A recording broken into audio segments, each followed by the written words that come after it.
Hi, everyone. Welcome to a Beyond Identity live stream. All of these live streams are a bit of a leap of faith. I press a button and hope that we're live. So hopefully we are live. Today, we are talking about a tactical defense strategy because there is a new phishing kit on the market and it has caught the attention of the media as well as the industry because it's specifically targeting Microsoft and Google. So we're going to talk about it. It's called Rockstar 2FA. And I have with me the illustrious George Jenkins, who handles application security for Beyond Identity. He is extremely well versed in these exploit kits. So he'll be here to help us understand the attack, how it's executed, and how to defend against it effectively. So without further ado, let's jump in. So my first question is, George, can you tell us a little bit more about Rockstar 2FA? What is it, and why is it concerning? You bet. And Jing, thanks for inviting me to this.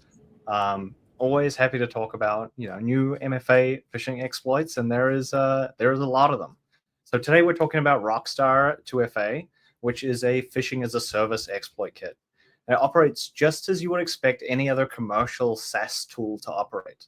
For about a few $100s a month, you can purchase access to the platform, and the platform includes not only the ability to execute phishing attacks, but also comes with a range of operational features such as anti-bot protections, multiple login pages, undetectable links, Telegram bot integrations, all of those quality of life tools that attackers don't usually get with basic adversary-in-the-middle proxies. Yeah, I mean it's interesting because I think in our world anything that can be a subscription is a subscription. And when I look at a phishing kit like Rockstar 2FA, they have a product roadmap, they have marketing, they have a subscription-based pricing model. I bet it's very what's the word I'm looking for? I bet it's very lucrative for them. So can you help us understand how much simpler does Rockstar make this type of MFA bypass attack, and how is that happening? You bet. Yeah.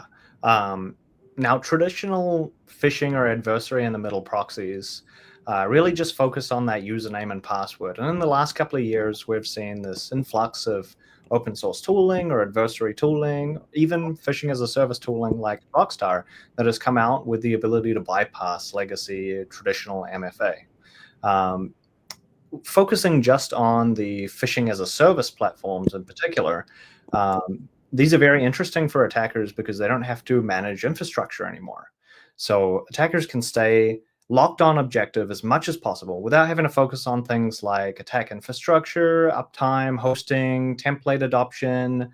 These are challenges that attackers face when they are conducting phishing campaigns, especially things like avoiding early detection and crafting convincing enough payloads. With phishing as a service platform, all of that is taken care of for them, so they can focus just on conducting the attack. Yeah, it makes their life a lot easier, which is why some of these kids are especially concerning.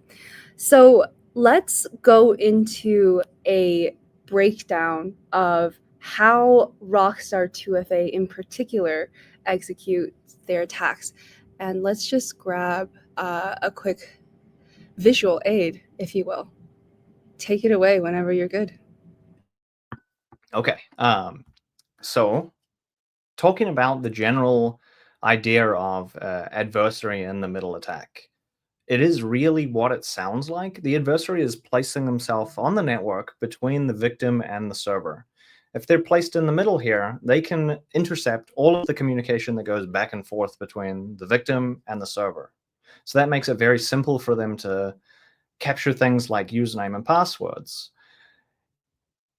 Many years ago now, MFA or traditional MFA offered us a level of protection against phishing attacks. But really, legacy MFA is completely vulnerable to this adversary-in-the-middle style attack. It doesn't prevent the vulnerability from occurring in the first place. It actually, it's more like a road bump for the adversary to drive over than anything else. And that's unfortunate for anyone that's using legacy MFA. When we consider something like Rockstar, you are, as an adversary, paying for a system that is fully deployed for you. Some of the challenges, like getting infrastructure up and buying domain names and crafting payloads, they're all just done for you, prepared, ready to go. That allows you to jump directly into the attack. Some of the more technical problems, or things that are taking care of the platform, when you have to focus on things like avoiding detection by open web scanners, right? There's a range of companies out there that scan the open web, look at certificates, issuance lists, scan websites, trying to make very quick early detection possible. Platforms like Rockstar prevent these things from happening by using tools such as Cloudflare Turnstile, which are able to block automated scanners or spiders from seeing the phishing website. And if they can't see it, they certainly can't detect it, which, as this, defense or detection evasion measures protect the payload, it's going to help the adversary deliver the attack to the correct user at the correct time, without having any of those early detection things happening. They also have things like the ability to create malicious QR codes, and they use open redirects very heavily. So if your phishing scanner or spam scanner is not smart enough to read your email contents, unfurl the URLs, follow all of the links, understand how to unfurl a QR code, then they're also not going to have a chance at detecting these payloads before they get into the hands of a user. One other thing that I should mention, and it's more to do with that open bot detection and anti-detection measure. When a scanner or a bot reaches the web page, they are going to be challenged by Cloudflare Turnstile. Cloudflare Turnstile is a free service, and unfortunately, for victims of Rockstar 2FA, it is being maliciously used to hide these payloads. Scanners will, instead of seeing the real attack payload, they'll be diverted to some innocuous website instead. Some open source intelligence that we've seen around Rockstar MFA is that they are using car fan websites. So TTPs related to this style of attack show a lot of just innocuous car fan websites, which certainly doesn't look like a Microsoft page. But if you are the right user and you got the right lure and you look like a user, because Cloudflare has vouched for your legitimacy, you will be delivered an attack payload and you are at risk. Yeah, I mean, I don't think the car decoy pages would work for me. However, I can understand that I am not the majority of individuals in this country who might have a vested interest in cars. I I think one of the interesting things about Rockstar 2FA, as well as the other phishing kits, is it takes a lot of the not just infrastructure work, but the emotional work of phishing out of the equation. So if I get an email that says, hey, if you don't address this, your paycheck will not come through, I might be inclined to click that. Like, that is very psychologically compelling, right? And I think, you know, back in the day, I would say maybe even 5-10 years ago, phishing emails used to be quite generic. Maybe it's a prince from a country just wanting to spend the rest of his life with you, or whatever it is. But now phishing can be quite sophisticated, targeted, and the example with the Cloudflare Turnstile really fascinates me, because it's such a good example of Cloudflare releasing this free tool that is supposed to be for good, aka blocking bots from accessing a certain page, and instead the bad actors have been able to just turn it for their nefarious causes. So it's the forever dance between the malicious parties and then the defense.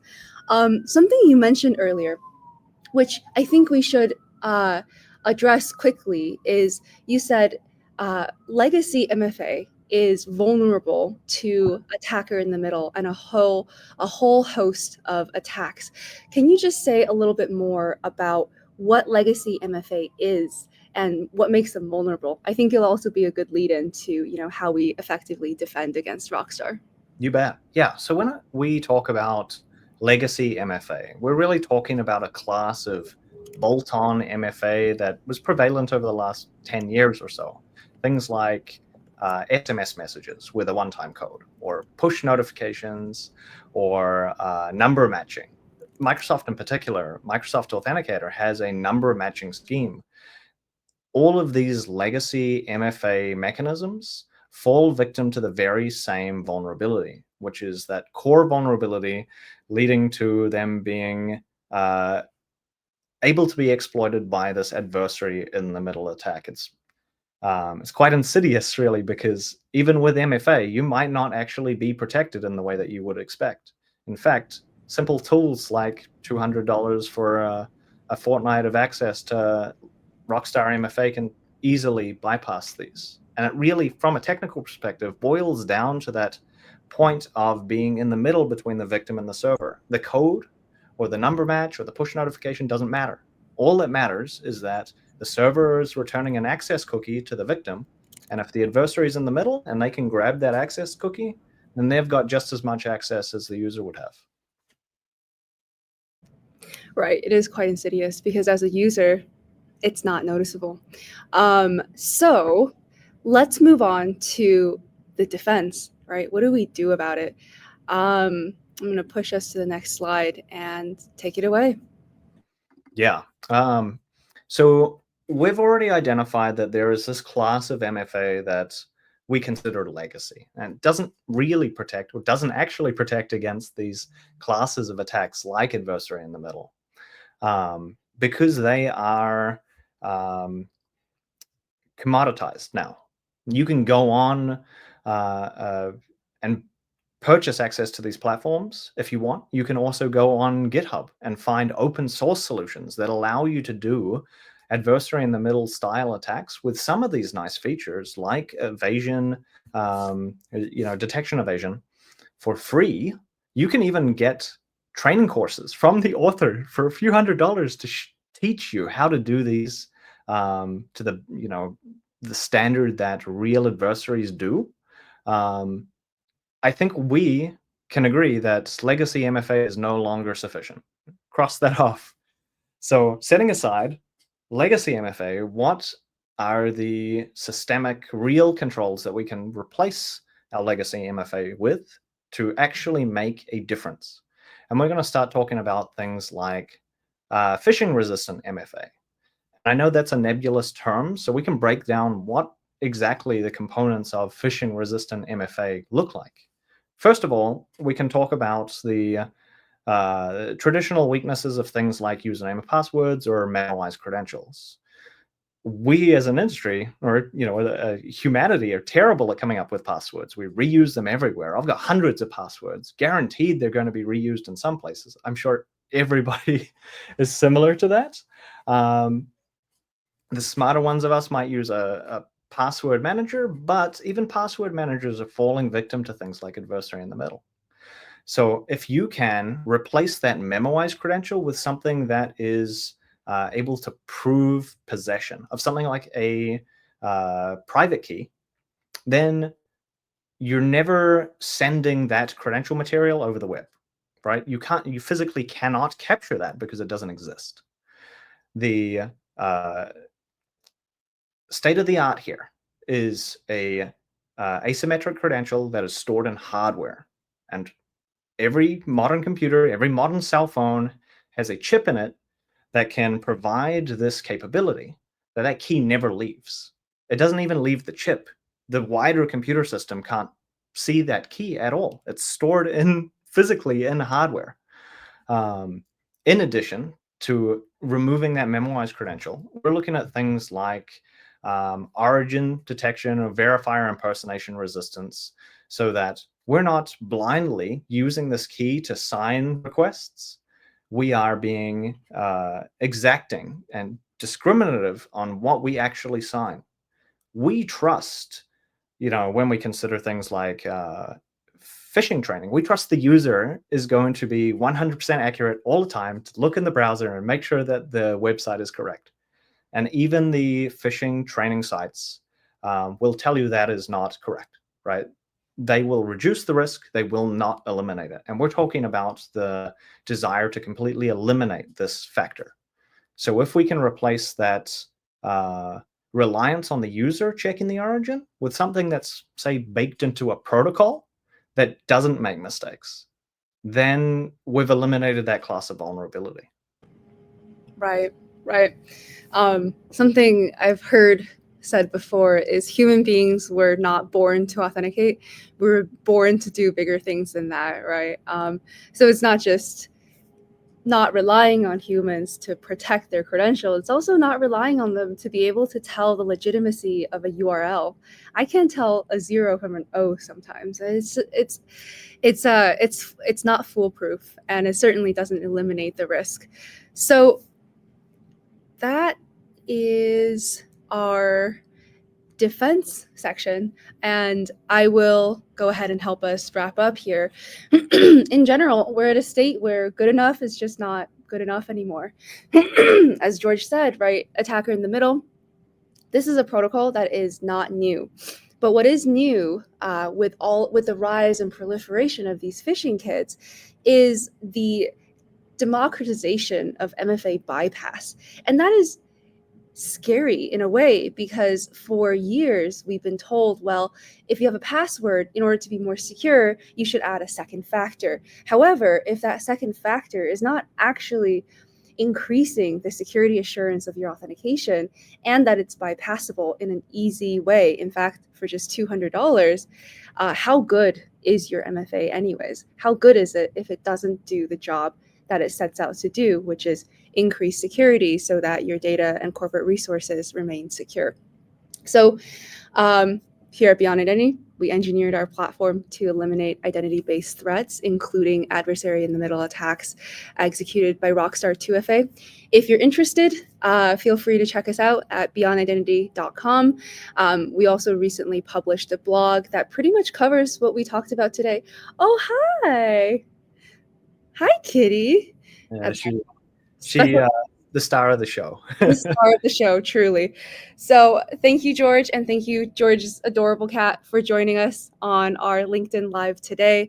And if you have more questions, always feel free to reach out. We're around. Thanks. Bye. Bye-bye.